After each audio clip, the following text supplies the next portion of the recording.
What's up everyone, Ian here with Orlani. We're going to go ahead and give you a little bit of an intro to animal flow. Including that, we're going to take you through some of the prerequisites and kind of ways to use FRC and mobility training to really prime your body for success.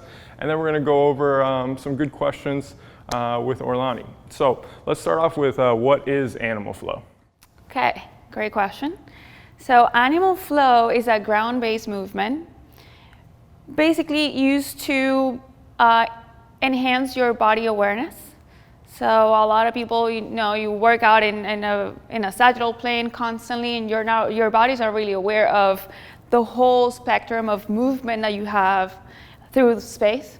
So it's pretty much done in the ground in a quadrupedal manner, and a lot of people are not used to that. So it helps strengthen a lot of the shoulder mechanics, wrists, hips, and all around. So the way that I think about it, we have base movements that you learn, and then you can put together to form these flows. Just like playing keys in a piano, after you know a good amount of keys, and you can put them together and create a song. It's the same thing. Awesome, I love that. And who's someone that would really be using animal flow? Is it really for everyone? Yeah, everybody can do it. It's a great way to incorporate in your workouts, if you don't have accessibility to a space or equipment, you can just do it with your own body weight. So it's great for everybody that wants to improve their movement mechanics. Awesome, and it's definitely something that doesn't really require any equipment. So it's something that you can do on vacation. You can add it to your warm up. You can really do it at any time. Yeah. Right? Awesome, that's great. Okay, so let's go ahead and let's get into some of the kind of movements to really prep you, a little bit of mobility work. A couple of the things that we're going to be working on that are going to be really represented within the base positions and some of the flows is the idea that you're definitely going to need good wrist extension. If we're really loading our wrists and getting on it, we're going to make sure that we actually have that. So for someone that might not really have any wrist extension, this might be something that we want to kind of build towards and not just jump right in. So keep that in mind as always, prerequisites. The other thing that you're going to see is some switching into a crab-like position, which is going to require a lot of shoulder extension or being able to get back here. So if you're someone who, as soon as they get to here, it tips forward and you lose that, another thing that you might want to be aware of. And then lastly, you're going to see a lot of things that in that same crab position that require a good amount of hip extension where we're able to really drive our hips through. So if you're really, really tight and limited in the front of the hip, just another thing to consider that we might want to ease into some of this stuff. So let's go ahead and get started. Okay, so now we're going to go ahead and get into that wrist extension that we were talking about, the idea that we really need a good amount of active wrist extension. So what we're going to do is implement some pails and reels here. So what we're going to have her do is get into this position of really opening up the front of the wrist, and that's going to allow us to extend the wrist. I'm going to be evil and just go ahead and kind of assist her fingers into a little bit of a wider so that we can even capture a lot of the fascia that runs through the wrist and even down deep into the palm and the fingers. We should feel a big stretch through here. We shouldn't feel any pinching on the top side of the wrist at all. Very, very important. And what we're gonna do is start off with a 2-minute passive stretch. For the sake of the video, we're just gonna breathe through for a couple of maybe 10, 15 seconds, but just know that 2 minutes would be the ideal number for you to kind of start with. Take some nice big deep breaths. As you're exhaling, I want you to think about the muscles on the front that flex the wrist are actually going to relax and allow us to really sink into the position instead of being toned up and really holding us back from achieving that wrist extension. So say that you were here for 2 minutes, those same muscles that are stretching, the wrist flexors, I want you to go ahead and take a nice big deep breath in, exhale everything out, and then we can sniff some air in and fill up 360 degrees everywhere so you have some good tension in your core and start to push through the ground with those wrist flexors. So the idea is if you were trying to pull your fingers through the ground, you can almost think about dragging them forward, and the ideal situation is we're feeling everything that was stretching really firing up. Go at your own pace, but if we can ramp this up over the course of 10 seconds to your maximum safest effort, that would be ideal. Once we get up to your max contraction, let's hold that for a 10 count. And then after that, we're gonna actually switch and fire what's on the back side of the wrist and fire into wrist extension. So let's go ahead and switch gears. You're gonna fire everything that's on the opposite side and really try to think almost as if you're pulling your fingers off of the ground. And the idea is that we're gonna extend our wrists. You should feel this stuff burning, and you should also feel the stretch increasing. 10, 9, 8, 7, 6, 5, 4, 3, 2, 1. Just breathe, sink in. If you can, sit back maybe just a tiny little smidge, and that's going to increase that stretch. Now we're in an even deeper level of that wrist extension, and we just want to breathe into it. Eventually, we'd like you to build up to maybe doing 2, maybe even as many as 3 rounds. And this is definitely something that can be done at least once, twice, or even 3 times a week, or even just like we're doing it as your prep for the actual animal flow. Now that we've done that, let's go ahead and slowly sink out of it. And then I want you to flip your hands over once you shake them off for a little bit and get them just to here so that they're straight forward. So that should feel very intense, perfectly normal. Again, big keys is that we definitely don't feel any pinching in the front of the wrist. We never want to feel that. Now that we've actually opened up that range of motion, we want to just hit a quick little lift off and just train the front here. Because of the flows are oftentimes going to be with her fingers facing forward like this from the quadruped position, we want to use the specificity of that. So what I'm going to ask her to do now is, as she leans forward with no pinch, I want her to actually try to lift her fingers off of the ground. She shouldn't be able to, but you should feel these burning. Keep the elbows locked out if you can. Then what I'm going to have her do is sit back and continue that contraction until I can slide a piece of paper under her hand. Keep going, keep going, keep going. Now come forward and push down through the ground, so as if you're flexing through the ground. Let yourself come as far forward as possible without losing it. Then slowly come back. Try to lift up as if I'm sliding under. Good job. Hold. 3, 2, 1. Down. Forward again. One more rep.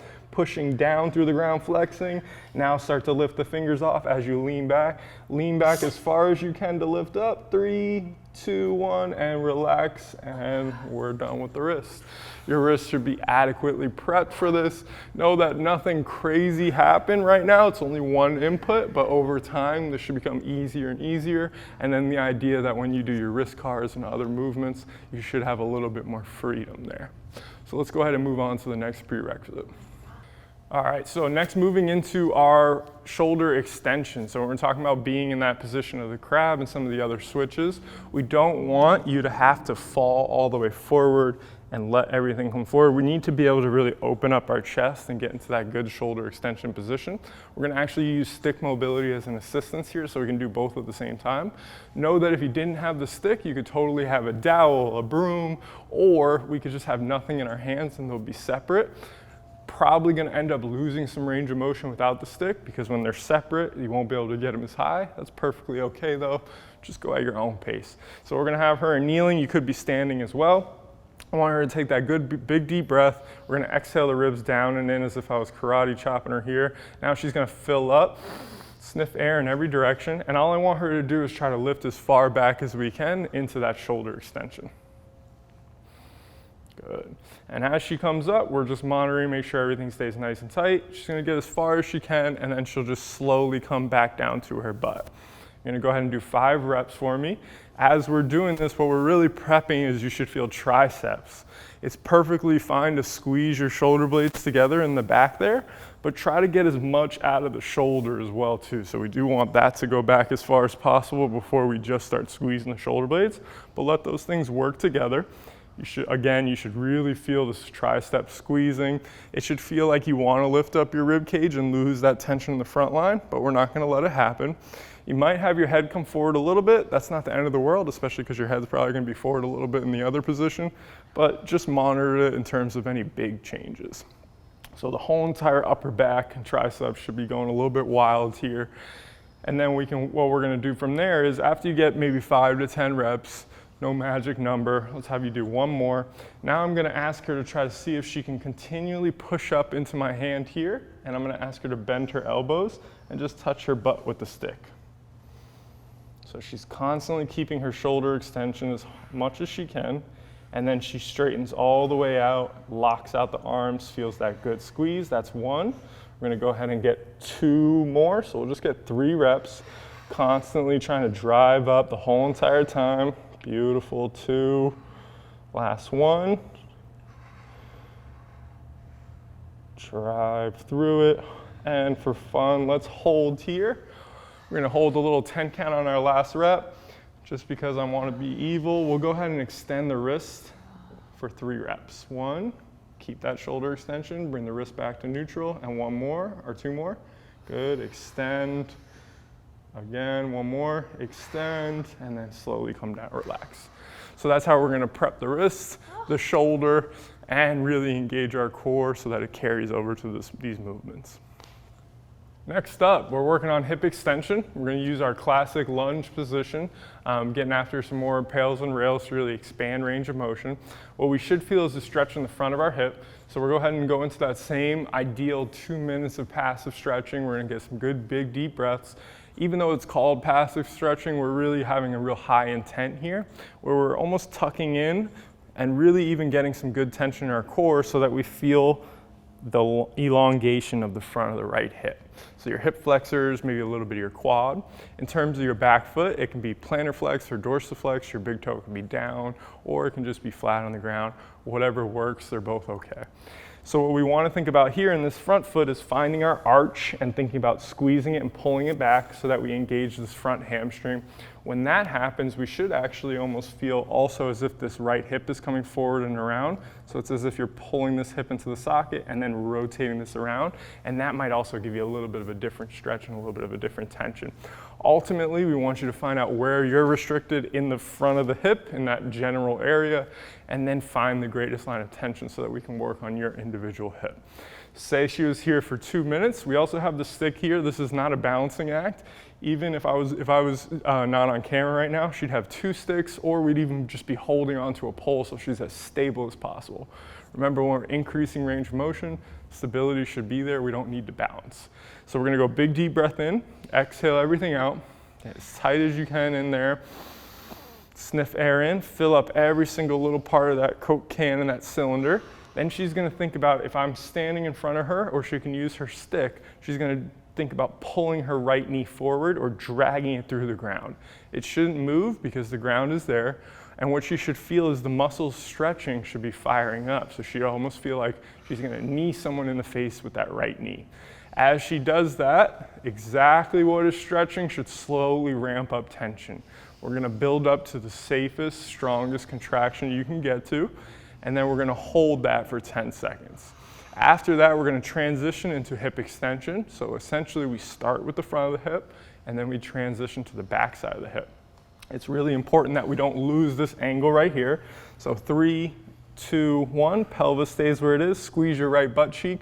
Think that you're gonna kick someone behind you with your right foot, and she's gonna feel the stretch in the front increase because this butt is working to drive backwards.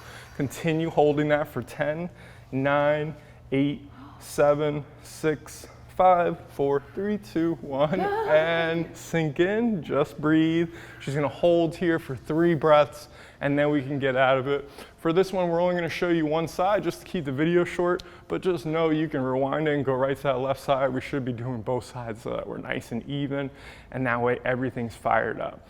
When we go into the other positions in the crab, what I want you to think about is come back to this position in your mind so that you're thinking about driving your hips through with that same second contraction of the rails so we feel quality hip extension happening. Let's go ahead and get into it.